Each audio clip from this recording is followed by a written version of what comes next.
Hey Titans, my name is Sierra Jorgensen and I'm the ASB Executive of Student Affairs. This week is going to be super awesome. We're having our Culture Week, Know My Story, Not My Stereotype. With me I have some fellow Titans and the wonderful Mrs. Barkerball. Thanks, Sierra. One of the things I love about this week is that we're talking about Know My Story, and one of the problems with anybody, if they're a minority or a little different from somebody else, is other people just judge them. You know, they judge by your skin color or how you look or whatever it is. And this week is all about let's get further than that. So thank you so much for being here, and let's go ahead and start over here. If you would introduce yourself and your grade level. My name is Mason Brown and I am in 10th grade. My name is Nidhi and I am a senior. My name is Dalton Arcolano and I am a junior. My name is Grace Monroe and I'm a sophomore. I'm Mia and I'm a junior. I'm Riley and I'm the only freshman. So what we're going to discuss is the impact that stereotypes have on us, and so just so that we're all on the same page, stereotype is usually an oversimplified generalization of one particular group. And we know that one person cannot talk for the entire group, so we're just going to ask if you can each kind of talk about your own experiences. So the first question I have then is, what is a personal experience that you have had where somebody has stereotyped you, or maybe there's been a prejudice or bias that has been something you've heard or something directly to you? Mason, we'll start with you. Okay. One of the stereotypes that I face for being trans would be people thinking that I'm just doing this for attention, and that irritates me because I'm just trying to be myself and act like who I really am instead of just trying to attention seek. One of the things that I encountered early on is that people found my religion, which is Hinduism, they found it to be like pagan of a sort, because it is a polytheistic religion. So people are like, if you have so many gods, that sounds like witchcraft and you're going to hell. So that's sort of one of the things that I encountered, and it did make me feel like I wasn't like a true person, which is kind of odd. It's kind of an odd thing to say, but because my religion is like a large part of me, and I don't really like seeing that part of me like beaten down by anybody. So. For me, so I play a lot of sports like basketball and track, and there's this common stereotype that African Americans are better at sport, or supposed to be better at sports than other races or types of people. So whenever like I win a race or win a game, people automatically say, "Oh, he only did it because he's black," and to me, like that doesn't make any sense. You know, they don't look at the fact that you've trained hard, or I don't know, you put in the work. They just automatically say, well, because of this stereotype, that's why it happened. So a lot of stereotypes that I would face would probably be that just based off of weight, people think that I'm automatically not good at things, or that I'm not smart, so like I can't do math even though I'm actually pretty good at it, or that I'm bad at certain sports even though I played softball for 11 years, or just things like that. Well, something I've experienced here on campus is I overhear kids saying like rude remarks, something like racist remark or like sexist remark, and they think that people aren't going to hear them.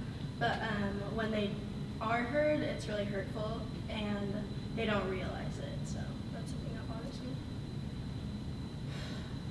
A lot of things that I hear like stereotypical about like trans girls is that trans girls all look like men. Trans girls are just men that dress up as females, but they're never going to be females. There's like a lot of stereotypes. There's plenty I could name, but like some of the things that I hear on campus is like a lot of, oh, she's just doing it for attention, or some things are like when you're trans, it's like, well, if you're acting like a girl, then you are a girl. And then it's like, you can't do sports, you can't do this, you can't do that. So it's just like really hurtful sometimes when you're just like fighting on your own team, being the only trans female at Poway High, and it kind of sucks because some days I'll like cry, and it'll just be at school, and I just get really stressed out, all just because I am on my own team, like I have no one else. Like something that like really makes like me mad is like when you cross out my name on like a sign-in sheet or like just anything.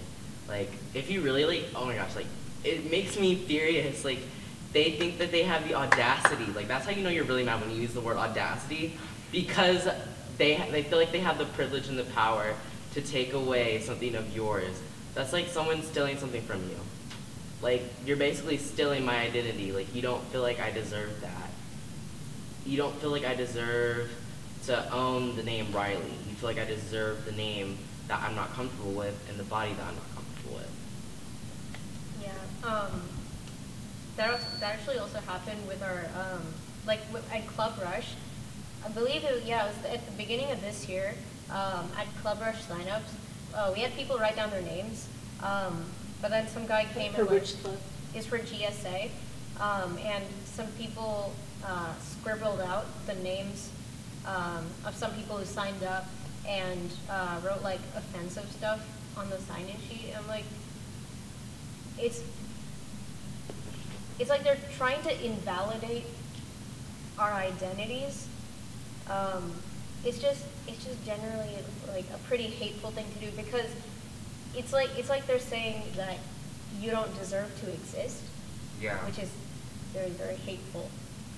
To like, build off what Riley said on like people trying to take away like your identity or saying you don't deserve to be like who you are. Like for me, I have an experience of where people oftentimes say I'm whitewashed, and they say, oh, he doesn't act black or he's not black. And to me, that's offensive, like extremely offensive, because number one, they don't know who I am or my history. But on top of that, when you call someone of color whitewashed, you're basically saying that they don't deserve to be who they are, that they're not good enough to be their skin color. And like that's extremely offensive, because it's like I am who I am. You know, I'm not lying saying I'm not black. I am. That's how I was born. And oftentimes it's my friends or people that I often associate myself with who usually say something like that, and they say it in a joking manner.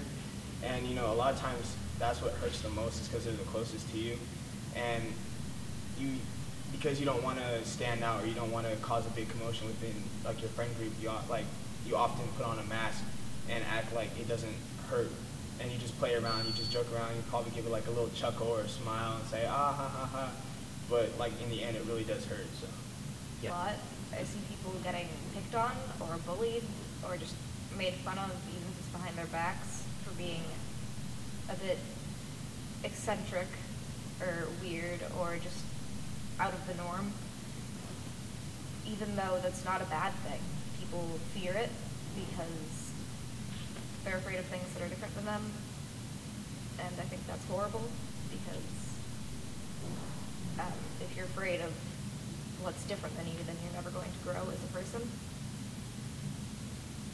yeah, I feel like that's a great point, because like in high school, there's a lot of pressure to fit in. There's a lot of pressure to be that person that everybody else wants you to be.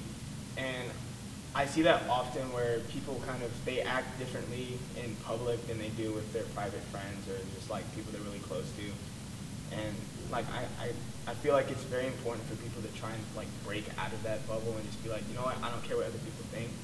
Like for me, I post dancing videos on Instagram, and I'm really bad at dancing. Really good at dancing. But, you know, and I get backlash for that. People, you know, say jokes about it and all that, but at the end of the day, I'm happy with who I am, because, yeah, I might stink at dancing. They might be horrible edits, but, I mean, but I mean, that's just who I am, you know. I might not fit that normal status quo of what everyone thinks an average male black man is, but I mean, that's just who I am. And so my color has nothing to do with who I am or anything like that when it comes to that regard. So One of the things that helped, like what I thought helped a lot for me was there's like a Poway like multicultural club, And I used to go there like a couple times in freshman and sophomore year, and it kind of felt really affirming when they would talk about like other religions and like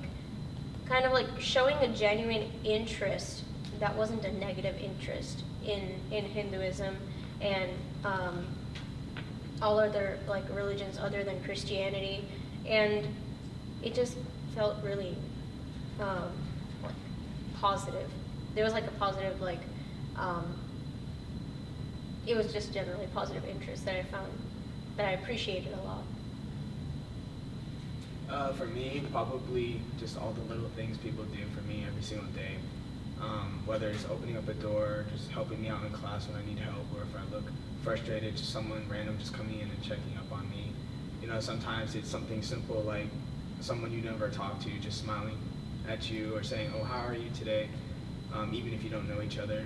So that makes me feel good. It helps feeling that not everyone's against me, and it also helps just like being positive and just like honestly like truly not judging people. Like judgment's like the worst thing that like humanity has against ourselves. Like we're always judging each other. Like I even judge others. Like it's just something that we all do.